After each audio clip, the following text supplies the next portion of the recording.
السلام علیکم ورحمۃ اللہ وبرکاتہ۔ الحمد للہ رب العالمین والصلاة والسلام علی رسولہ الکریم وعلی آلہ وصحبہ اجمعین۔ میرے عزیز و خواتین و حضرات، بچے بچیاں، میرے دوست احباب، جاننے والے نہ جاننے والے، اللہ تعالیٰ کی طرف سے ہم پر بڑا احسان ہوا ہے کہ ہمیں رمضان کا مہینہ نصیب ہوا۔ اللہ تعالیٰ نے ہفتے میں 7 دنوں میں ایک دن بابرکت بنایا، وہ جمعہ کا ہے۔ اللہ تعالیٰ نے قوم یہود سے کہا کہ میرے علم میں ایک دن ہے بہت برکت والا، وہ تم ڈھونڈو اور چن لو۔ تو انہوں نے خطا کھائی اور ہفتے کا دن چن لیا۔ ہفتے کو یہودی عبادت کرتے ہیں، کام نہیں کرتے۔ پھر اللہ تعالیٰ نے عیسیٰ علیہ السلام کی قوم سے کہا کہ ایک دن میرے بارگاہ میں بہت بابرکت ہے، دعائیں قبول ہوتی ہیں، اسے تم ڈھونڈو۔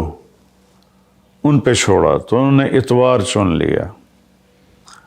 لیکن جب ہماری باری آئی تو اللہ نے ہمیں نہیں کہا کہ ڈھونڈو۔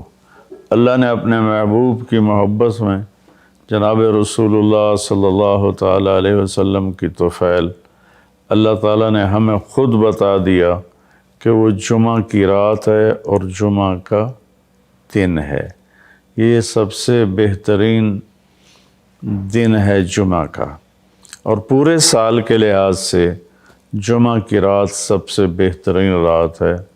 خصوصی طور پر پھر شب قدر سب سے اعلیٰ ہو جاتی ہے، لیلۃ القدر سب سے اعلیٰ ہو جاتی ہے۔ تو وہ 21، 23، 25، 27، 29 کی راتوں میں کوئی ایک رات ہوتی ہے، تو وہ اللہ تعالیٰ نے بہت ہی بابرکت بنائی۔ اللہ ہمیں نصیب فرمائے۔ تو جمعہ کا دن اللہ تعالیٰ نے پسند فرمایا۔ اس میں ایک گھڑی دعا کی قبولیت کی ہے، وہ چھپی ہوئی ہے۔ اس گھڑی میں جس خوش نصیب کو ہاتھ اٹھانے کی دولت مل جائے، وہ دعا فوراً قبول ہوتی ہے، وہ سیدھی عرشوں پر جاتی ہے۔ علماء نے اس میں تحقیق کی، ہر ایک نے اپنے اپنے خیال کے مطابق۔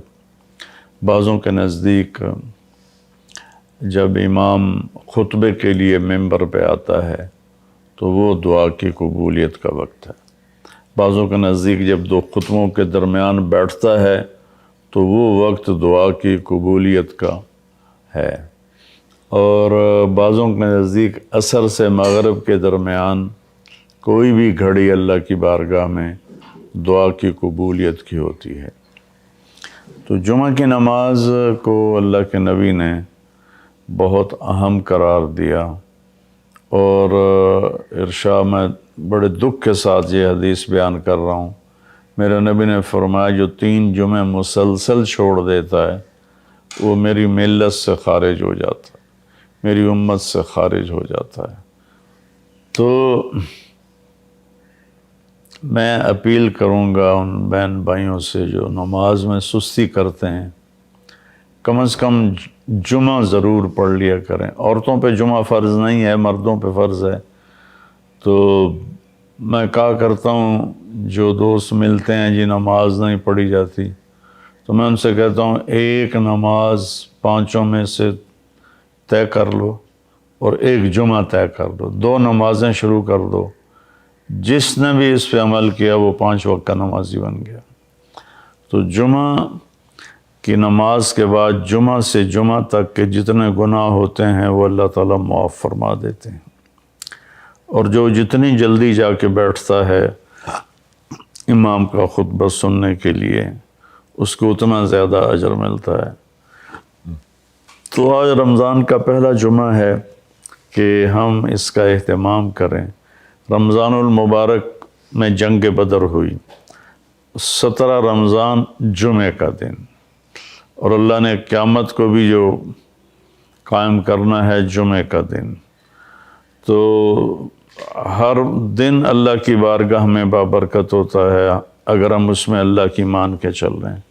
اور رمضان شریف میں خاص طور پر، اور پھر جمعہ ہو تو خاص طور پر، اس میں ہم اپنے عبادت کو بڑھائیں. درود شریف جمعے کے دن کا مبارک عمل ہے کثرت سے درود شریف پڑھنا، اور 300 دفعہ جو درود شریف پڑھ لیتا ہے وہ کثرت میں شمار ہو جاتا ہے، اوپر کی کوئی حد انتہا نہیں ہے. ہمارے ایک رشتہ دار تھے، وہ انتقال ہو گیا، اللہ ان کو درجہ بلند کرے.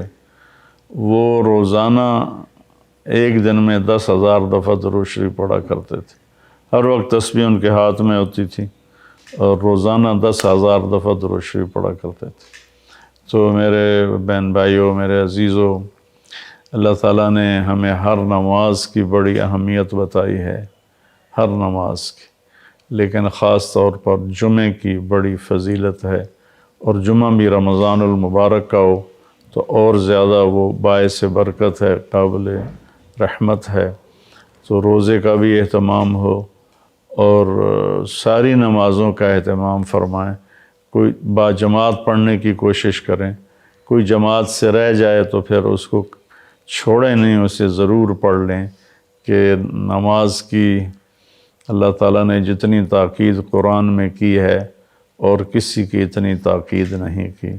اور اللہ تعالیٰ نے 10 دفعہ اقیم الصلاۃ اقیم الصلاۃ اقیم الصلاۃ وآتوا الزکاۃ، تو 10-12 دفعہ اللہ نے قرآن میں براہ راست حکم کیا اقیم الصلاۃ وآتوا الزکاۃ. اور ادھر اللہ پاک کی رحمت کے دروازے کھلے ہوئے ہیں.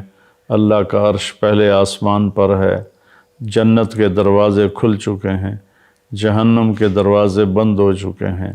اور میرے نبی کا فرمان ہے کہ اگر میری امت کو پتہ چل جائے رمضان کیا ہے تو تمنا کریں گے کہ سارا سال ہی رمضان ہو، اتنی اللہ کی رحمت ہوتی.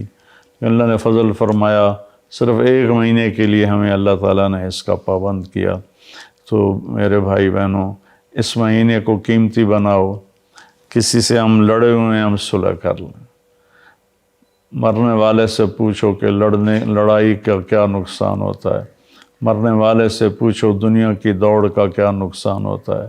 مرنے والے سے پوچھو ماں باپ کی نافرمانی کا کیا انجام ہوتا ہے.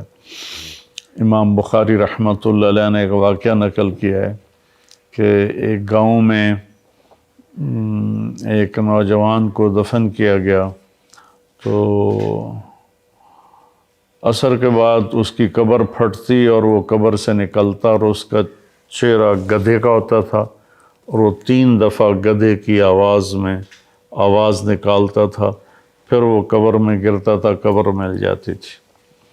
تو لوگوں نے اس کی ماں سے پوچھا کہ یہ کیا چکر ہے. تو اس کی ماں نے بتایا کہ شرابی تھا، شراب پیتا تھا، تو میں اسے روکتی تھی نہ پیا کر. تو وہ آگے مجھے کہتا تو کیا گدھے کی طرح آوازیں نکالتی رہتی ہے، مجھے نہ سنایا کرو. تو اللہ تعالیٰ نے تھوڑا سا اس کا انجام دکھا دیا کہ ماں باپ کو اس طرح تکلیف دینے سے کیا ہوتا ہے. تو بھائیو، ایک تو ہم نماز کو زندہ کریں. میرے نبی نے کہا جعلت قرۃ عینی فی الصلاۃ، نماز روزے سے بڑا فرض ہے، میری آنکھوں کی ٹھنڈک نماز میں ہے. اور جب آپ دنیا سے تشریف لے جا رہے تھے تو آپ نے پورے دین کو 2 لفظوں میں بیان کیا. ایک ہے حقوق اللہ، ایک ہے حقوق العباد، اور ایک ہے بندگی اور ایک ہے معاشرت. تو آپ نے فرمایا الصلاۃ. جب آپ دنیا سے تشریف لے جا رہے تھے، آپ نے حضرت اماں عائشہ رضی اللہ عنہا علیہ السلام کے سینے پر یوں سر رکھا ہوا تھا، اس طرح کر کے ایسے، اور اماں عائشہ نے آپ کو سہارا دیا ہوا تھا، اپنے سینے پر لٹایا ہوا تھا. تو آپ فرما رہے تھے الصلاۃ وما ملکت ایمانکم، میری امت ایک نماز نہ چھوڑنا، اور ایک میری امت کے غریب طبقے پر رحم کرنا، ان کے ساتھ آسانی کا سلوک کرنا، ان پر سختی نہ کرنا، ان سے نرمی کا سلوک رکھنا. پھر الصلاۃ وما ملکت ایمانکم، نماز نہ چھوڑنا، نماز نہ چھوڑنا، نماز نہ چھوڑنا. اور آخری الفاظ بھی یہی تھے الصلاۃ الصلاۃ الصلاۃ، نماز نماز نماز، پھر فرمایا اللہم الرفیق الاعلی۔